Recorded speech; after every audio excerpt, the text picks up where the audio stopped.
So in today's episode, I'm going to go over my budget and some cards that I've been buying recently. I'll do, it's 18th, let's do the whole month of October.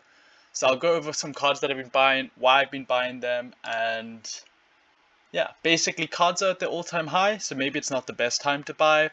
I think maybe a better strategy would be to start selling your assets at the peak, and then if there's a correction due to all the release of the packs on the 24th of October or November, sorry, you can then rebuy all your cards during the correction.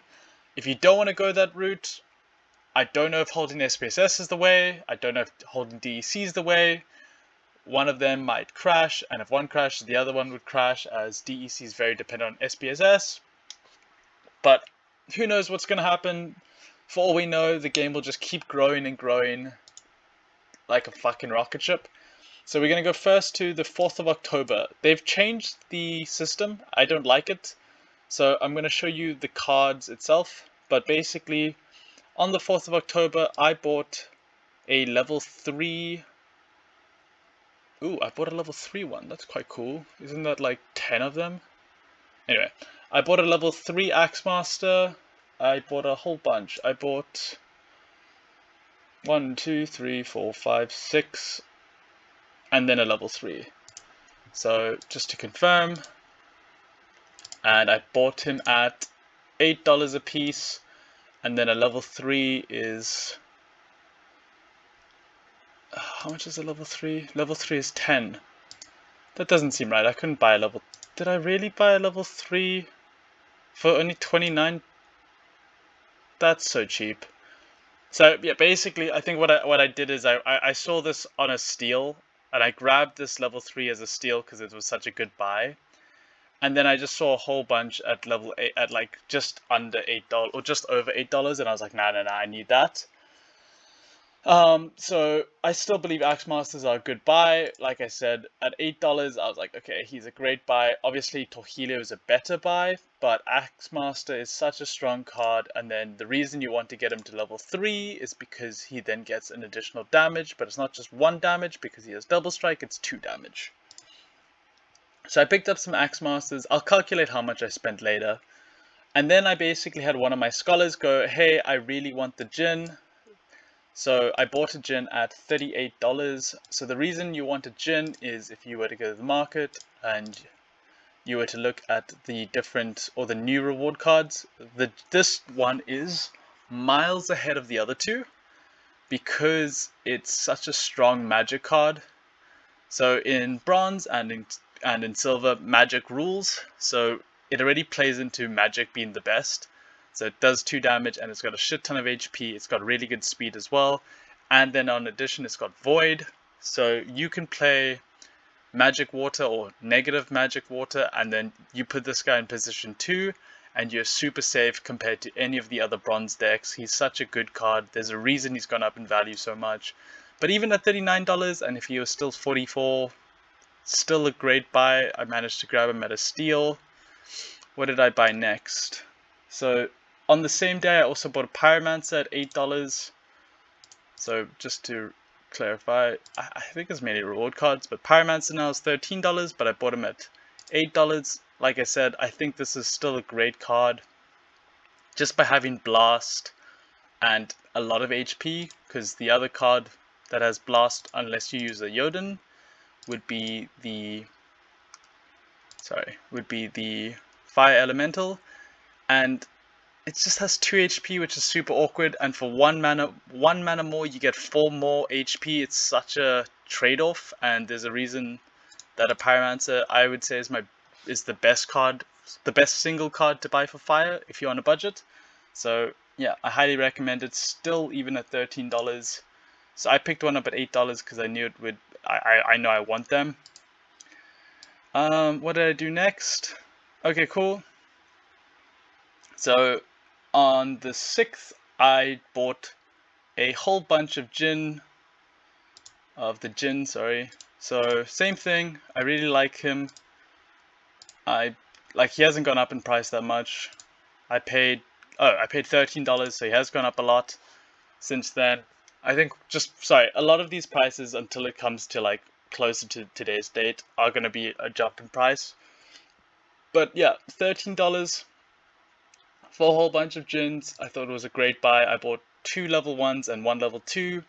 Obviously you want the level 2 just because then it will get the void, and then more importantly it gets 1 additional damage. Yeah, I rent these out. I don't know what the ROI is. I think the ROI is pretty decent. What did I buy next? So I took 6 days off because obviously I was just looking at the market and I was wondering, is it going to go up? Is it going to go down? And I bought a Wavesmith because Wavesmiths are broken. I literally think there was a video I made like a week or two ago. And in that video, I just covered how strong a Wavesmith is. Fuck, it's $5.5. It was like, how much did I buy it? 3.7. Yeah, Wavesmiths are broken. So I think I just bought one just to prove it and test it out. Yeah, you can see I buy some more higher up above. Yeah, then the next thing I buy on the same day is a Halfling Alchemist at $55. So I love the Alchemist, but I've just never ever had the $70 right now, so 55. I'm not too unhappy about that. But basically, I love the Alchemist. It's the only card in the game that has the ability of Halfling, which is just taking the enemy monster's damage down. 2 mana, super strong. He has the armor, so just a super strong card. Good against assassins, can take that extra hit, and then more importantly has the Halfling ability. So yeah, I didn't have one for my deck, so I wanted one, so I bought one. What did I buy next? Okay, so these are when prices got even more scary, because that was only 5 days ago. But I basically bought, on the 13th, I bought 2 Hawklaws, which are the other legendaries. So basically, I just felt like I was left out. So on the one day I bought the Jinn, and then I bought a whole bunch of the Earth ones, and then I just bought 2 of the Death ones. So it's only gone up by $4 since then, so prices could correct and go down. But I like these cards, I'm probably renting them out. Yep.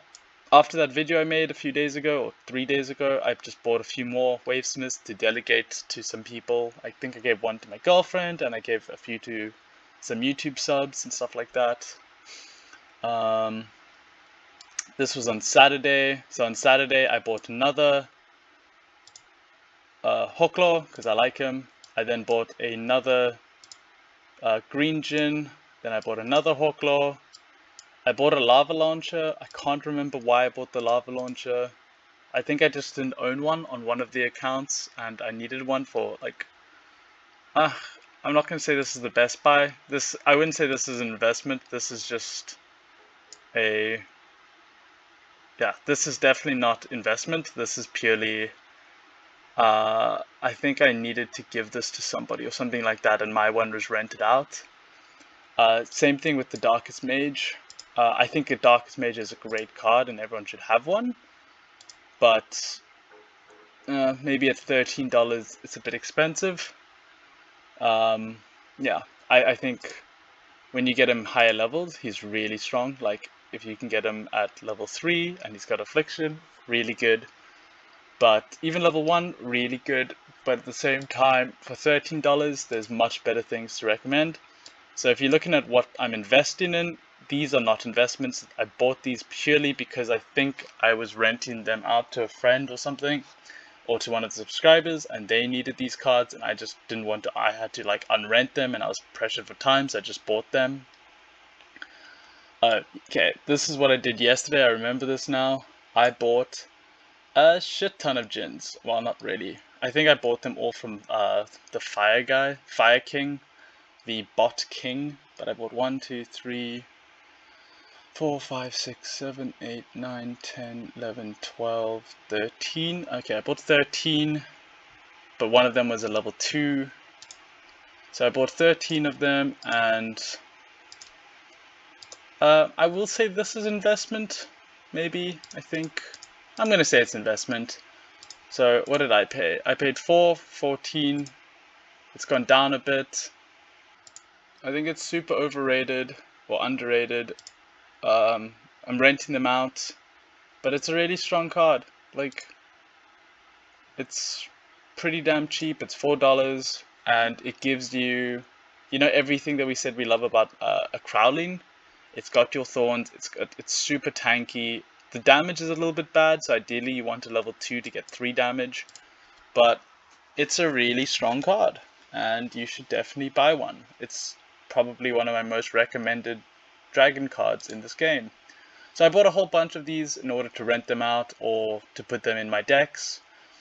And then the other thing I bought was a Sunglazer.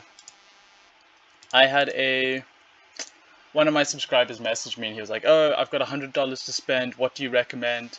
And I straight away said a Sunglazer. I said, like, listen, there's no better legendary than a Sunglazer because, what's it called? Because if you're building a deck and if you got a Sunglazer, it's basically a level 2 legendary, but it's a level 2 legendary for all your different cards. So you don't have to buy a level 2 in fire, water, earth. You can just buy one legendary and then you can get level 2 rares and level 3 commons for everything that you play. So that's what I recommended to him for $100. And literally 5 minutes later, he goes, "Okay, I don't want that because I don't want to get leveled cards. What else would you recommend?" So I said some reward cards, and he was like, "No, I wanted to either be Untamed or Dice." So I recommended a Cauldron or a Cthulhu because once again, magic is broken. And what the guy basically did is he bought a Cthulhu at $100 and he sold it again at like 150. So he, in like 5 minutes, he like made 50% profit. And at the time when I said, "Oh, buy a Sunglazer," he was like, "No, I don't want to buy it because of levels." So I went ahead and I bought one for myself because Sunglazers are good. And that's it, guys. That's kind of what oh, wait. I bought something today, actually. That's really bad of me. If I go to Explorer and go to gift cards, I bought this today. So I bought my first ever gold foil epic. Exact same reason why I bought the other ones that are not gold foil. It's a really good card, and the gold foil straight away bumps it into level 2. And yeah, I basically bought this. I paid him real cash. It was super easy, super quick. I nearly got scammed by a different person afterwards, but that's a different story for another day. But yeah, what I'll do is I'll total it all up and I'll let you guys know. But that's what I've been buying recently, and that's what I've been buying for the month of October. And then what I just do with those cards is I just rent them out and I just earn DEC on those rentals. And hopefully they'll pay them for themselves one day. If you got any questions in the comments down below regarding anything, just let me know. So please like and subscribe and let me know in the comments what you want me to do next. And if you're a new player, please use the promo code and I'll happily send you the $0.5 US back to you. It just lets me know that people are watching and using the promo, and I'm helping new players join the community. Also, if you find me on the Discord, just pop me a message. I'll happily delegate any of the new players some power.